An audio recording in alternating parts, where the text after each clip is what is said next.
নমস্কার, মৌমিতার হেসেলে আপনাদের সবাইকে আবারও স্বাগত। আশা করছি আপনারা সবাই খুব ভালো আছেন। আজকে বানিয়েছি এগ তড়কা।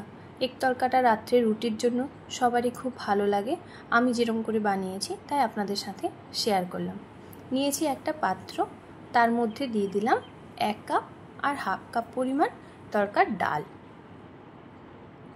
এটার যদি ওজন দেখেন তাহলে এটা 200 গ্রাম মতো ডাল নিয়েছি আমি।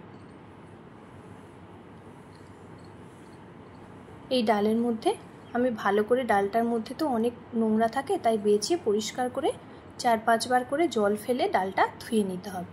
আর কুকারের মধ্যে আমি দিয়ে দিয়েছি ডালটা 200 গ্রামে প্রায় 400 ml মতো জল দিয়ে, তার উপর থেকে দিয়ে দিয়েছি একটু লবণ আর হলুদের গুঁড়ো দিয়ে আমি 2টো সিটি দিয়ে নেব। 2টো সিটি দিয়ে, সিটিটা সঙ্গে সঙ্গে ছাড়াবেন না, একটু সময় রেখে দেবেন, কুকারটা যখন নিজে নিজে সিটিটা ছাড়বে তখনও পর্যন্ত।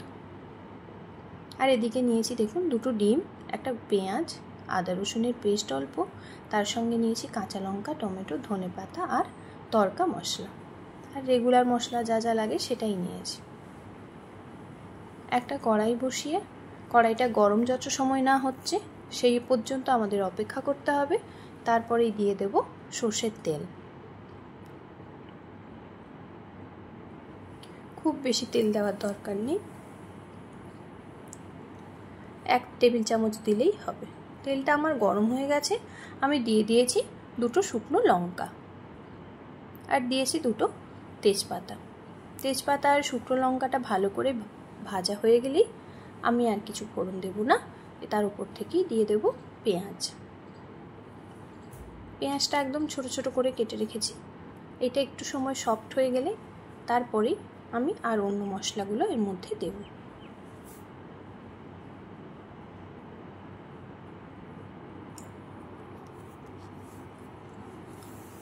এবার আমি এর মধ্যেই দিয়ে দিলাম একটুখানি লবণ। লবণটা খুব বেশি দেওয়া যাবে না, কারণ আমি তড়কার ডালটা যখন সেদ্ধ করেছি তখন একটুখানি লবণ দিয়ে সেদ্ধ করেছি, তাই এখন লবণের পরিমাণটা দেখে দিতে হবে। আর এখানে আমি আদা রসুনের পেস্ট দিলাম, এখানে আমি রসুনের ভাগটা বেশি দিয়েছি আর আদার ভাগটা একটু কম দিয়েছি। এবার দিয়ে দেব কাঁচা লঙ্কা। 2টো কাঁচা লঙ্কা আমি দিয়েছি, ঝালটা খুব বেশি হয়নি, আপনারা চাইলে আরও একটু লঙ্কা দিতে পারেন, শুকনো লঙ্কার গুঁড়ো অ্যাড করতে পারেন। দিয়ে দিলাম ছোট্ট ছোট্ট করে কেটে রাখা টমেটো। টমেটোটা দিয়ে ভালো করে সেদ্ধ হতে থাক, ওটা কষানো হোক। বেশ ভালো করে কষিয়ে নিতে হবে, না হলে টমেটোর কাঁচা গন্ধ বেরোবে। আর এদিকে নিয়ে নিই একটা ডিম, বোলের মধ্যে 2টো ডিম ফাটিয়ে আমি ফেটিয়ে নেব। একটুখানি লবণ দিয়ে ফেটাতে হবে, তাহলে ডিমের মধ্যে লবণটা বেশ সুন্দরভাবে মিশে যাবে। দেখুন এদিকে মশলাটা বেশ সুন্দরভাবে হয়ে গেছে, রেডি। এবার আমি এর মধ্যে কিছু গুঁড়ো মশলা অ্যাড করব।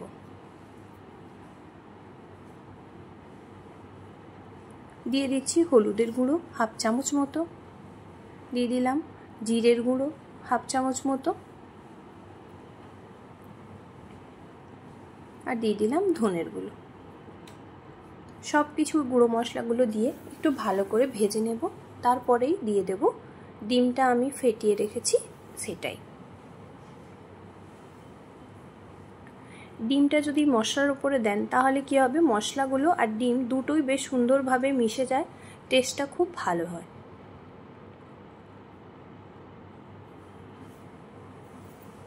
হয়ে গেছে ডিমটা বেশ সুন্দর করে ভাজা। এবারেই দিয়ে দিলাম তড়কা মশলা, বেশ একটু বেশি করেই দেবেন তড়কার মশলাটা, তাহলে গন্ধটা খুব ভালো হয়।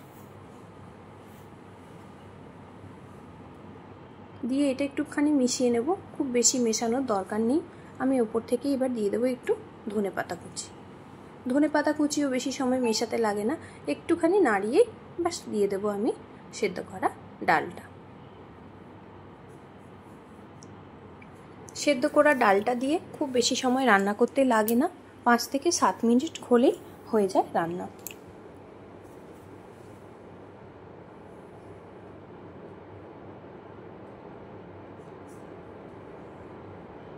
একটু সময় রেখে দিয়েছিলাম, দেখুন কেমন হয়েছে, সুন্দরভাবে হয়ে গেছে। আমি দিয়ে দিলাম ওপর থেকে একটু চিনি, যেহেতু তরকার ডাল সেহেতু একটু চিনি না দিলে টেস্ট আসে না, তাই দিয়ে দিলাম চিনি। দিয়ে ওপর থেকে একটু কাসুরি মেথি আমি হাতের মধ্যে একটু ডলে নিয়ে তারপরেই দিয়ে দিলাম।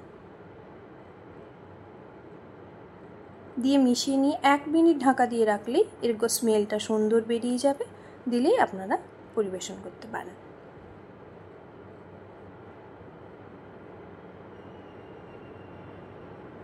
হয়ে গেছে আমার রান্নাটা, দেখুন দেখতে কেমন হয়েছে। আর আমার রান্নাটা যদি ভালো লাগে তাহলে অবশ্যই একটা লাইক, কমেন্ট, সাবস্ক্রাইব করে দেবেন। আর পাশে থাকা বেল বাটনটা অবশ্যই প্রেস করবেন, যাতে পরের ভিডিওগুলো আপনাদের কাছে খুব সহজেই চলে আসে। আবারও দেখা হচ্ছে অন্য কোনো ভিডিওতে। আমার ভিডিওটি দেখার জন্য থ্যাংক ইউ।